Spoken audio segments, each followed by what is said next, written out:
நியூஸ்7 தமிழ், பொறுப்பும் பொது நலமும். இருக்கிறவங்கலாம் கிராமத்து சைடு போனாங்கன்னா அடடா இது எவ்வளவு பசுமையா இருக்குன்னு பார்த்து ஆச்சரியப்படுறாங்கங்க. ஆனா சிட்டியை கிரீனா ஆக்குறதும் நம்ம கையில தான் இருக்கு. இதுக்கு டெரஸ் கார்டனிங் தான் ஃபர்ஸ்ட் ஸ்டெப். இதோட டிப்ஸை தான் நம்ம பூவாளி நிகழ்ச்சியில பார்க்க போறோம்.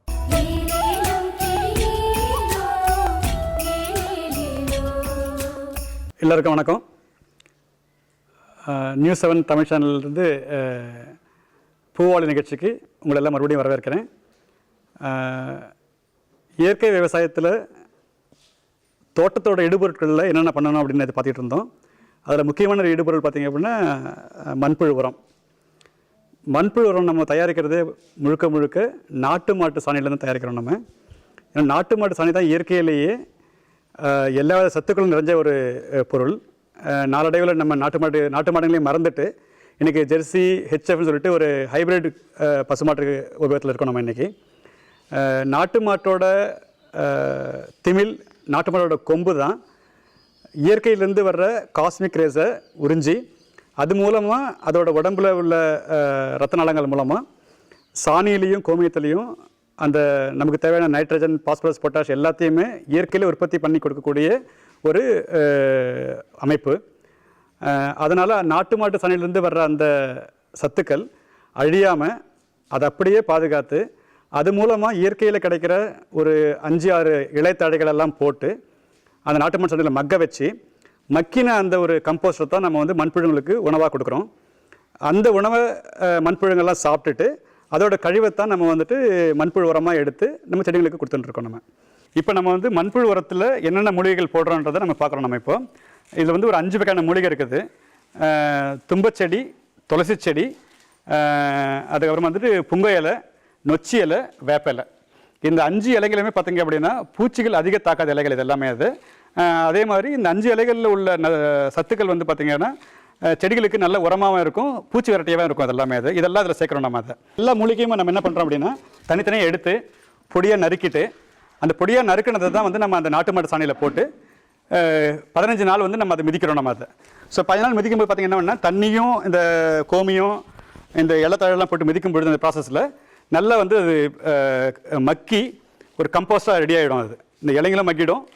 சாணியும் பார்த்திங்கன்னா எல்லா மீத்தனும் மிதிக்க அந்த மீத்தனெல்லாம் வெளியில் போயிடும். அது அந்த சாணிக்கு உண்டான வாசனையும் இருக்காது, அந்த சாணியோட ஹீட்டும் இருக்காது. அது நம்ம எடுத்து போடும்போது ரொம்ப சில்லுன்னு இருக்கும். அது அதே மாதிரி இந்த இலைகளும் ஓரளவு மக்கி இருக்கும். அது இந்த மக்கின இந்த சாணியை தான் நம்ம எடுத்து தொட்டியில் நம்ம போடுறோம். நம்ம அது தொட்டியில் போட்டதுக்கு அப்புறமா அங்கேருந்து ஒரு 30 நாளில் நம்ம வந்து அந்த புழுங்கெல்லாம் அந்த எல்லாத்தையும் சாப்பிட்டுட்டு அதோட கழிவுகளை நம்ம கலெக்ட் பண்ணிடுவோம் 30 நாளைக்கு அப்புறமா.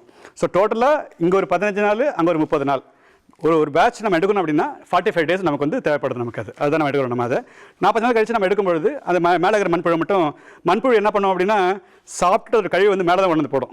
கழிவு வந்து கீழே போடாது. அது மேலே கொண்டு வந்து போடும்பொழுது நம்ம கலெக்ட் பண்ணுறது ஈஸியாக இருக்கும் நமக்கு. அது அப்படி தான் நம்ம கலெக்ட் பண்ணிக்கிறோம். நம்ம அதை கலெக்ட் பண்ணுறதை எடுத்து என்ன பண்ணுறோம்னா தனியாக ஜலிச்சதை வந்து தனியாக நம்ம ஸ்டோர் பண்ணிக்கிறோம். நம்ம அது 40 to 60 டேஸ் ஆகும். ஏன்னா மண்புழு உற்பத்தி கம்மியாக இருக்கும். அப்போ இந்த உற்பத்தியை அதிகப்படுத்த என்ன பண்ணுறோன்னு கேட்டிங்க அப்படின்னா வெல்லமும் மோரும் ஒரு ப்ரொபோஷனட்டாக கலந்துட்டு அந்த வெள்ளம் மோரை நம்ம என்ன பண்ணுறோம், அந்த மண்புழு படுக்காமல் தெளித்தோம் அப்படின்னா அந்த வெள்ளத்தோட டேஸ்ட்டுக்கும் மோரோட வாசனைக்காகவும் இந்த மண்புழுக்கள் உற்பத்தி வந்து அதிகமாகிடும். அது வின்டர் சமயத்தில் கிடைக்கிற அந்த கம்மியான ரெப்ரொடக்ஷனை வந்து பார்த்திங்கன்னா இது மூலமாக நம்ம ஊக்கப்படுத்தியாத அப்பவும் அதே 45 நாள் எடுக்கிறது நம்ம முயற்சி பண்ணிட்டு இருக்கோம். அது வந்து முழுக்க வந்து மண்புழு உற்பத்தியும் அதிகம் பண்ணணும், அதோட அந்த ப்ராசஸ் டைமையும் ரெடியூஸ் பண்ணுறதுக்காக தான் நம்ம இதை பண்ணுறோம். நம்ம அதை இதுதான் வந்துட்டு ஓவரால் ப்ராசஸ். இது ஒரு கிட்டத்தட்ட ஒரு இந்தியா முழுக்க மோர் தென் ஒரு 50 to 60% வந்துட்டு நாட்டு மாடுகள் இப்போதைக்கு நமக்கு இறந்துட்டோம். நம்ம மிக குறைஞ்ச வகைங்க தான் நமக்கு நாட்டு மாடு இருக்குது.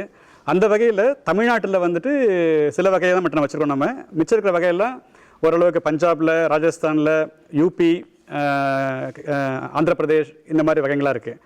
தமிழ்நாட்டில் பார்த்திங்க அப்படின்னா காங்கேயம் ரொம்ப பாப்புலரான நாட்டு மாடு, உப்பலாஞ்சேரி இதுவும் நல்ல பாப்புலர் நாட்டு மாடு. இது இல்லாமல் அந்தந்த மாவட்டங்களில் உள்ள நாட்டு மாடுகள் தனியாகவே இருக்குது. காஞ்சிபுரத்துக்கோ வேலூருக்கோ உள்ளூர் நாட்டு மாடுகள், உள்ளூர் வெரைட்டி தனியாக வச்சுருக்கோம். நம்ம அதை ஆந்திராவில் பார்த்திங்கன்னா ஓங்கோல் ரொம்ப நல்ல பாப்புலரான நாட்டு மாடுகள். நார்த்தில் பஞ்சாபில் ஷாஹிவால், தார்பார்கர், கிர் இதெல்லாம் வந்து சிந்தி இதெல்லாம் ஒரு நல்ல சிறப்பான நாட்டு மாடுகள். இதுவும் நார்த் சைட்லேருந்து வர நாட்டு மாடுகள். இந்த நாட்டு மாடுகளுக்கு தனி சிறப்பு என்னன்னு கேட்டிங்க அப்படின்னா அதோட திமிழும் அதோட கழுத்து சதயம் தான். இதை வந்து சாதாரணமாக நீங்கள் ஜெர்சி மாட்டிலையோ இல்லை ஹெச்எஃப் பிரீட்லையோ பார்க்க முடியாது.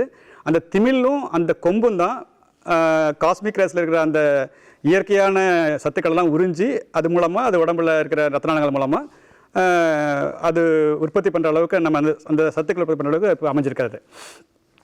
ஹெச்எஃப் ப்ரீடில் இதெல்லாம் இருக்காது. ஏன்னா ஹெச்எஃப் ப்ரீட் பார்த்திங்க அப்படின்னா மாடே வித்தியாசமாக இருக்கும். அந்த மாடோட பர்பஸே பார்த்திங்க அப்படின்னா அதிக அளவில் பால் கறக்க வைக்க வேண்டிய ஒரு முறைகளாக இருக்குமே தவிர அதோட சாணியோ கோமியமோ எந்த விதத்துலையும் நமக்கு வந்துட்டு பயன்படுறதுக்கு வாய்ப்பே கிடையாது. அப்படியே அதுக்கு பயன்படுத்தினாலும் அதுக்குண்டான எந்த வேல்யூமே சாணிலையும் கோமியிலும் கிடையாது. அதனால் தயவு செஞ்சு நாட்டு மாட்டு சாணி, நாட்டு மாட்டு கோமியம், நாட்டு மாட்டு பால் இதுதான் நம்ம சாப்பிடணுமே தவிர எந்த சூழ்நிலையிலுமே நமக்கு வந்து ஹெச்எஃப்ஓ ஜெர்சி மாடோ நமக்கு பயன் தரவே தராது எந்த விதத்துலையுமே சரி. அது மூலமாக அதிகமான நமக்கு வந்துட்டு நோய்களும் பக்கவிளைவும் ஏற்படுமே தவிர அதனால் எந்த ஒரு பெனிஃபிட்டும் கிடையாது நமக்கு.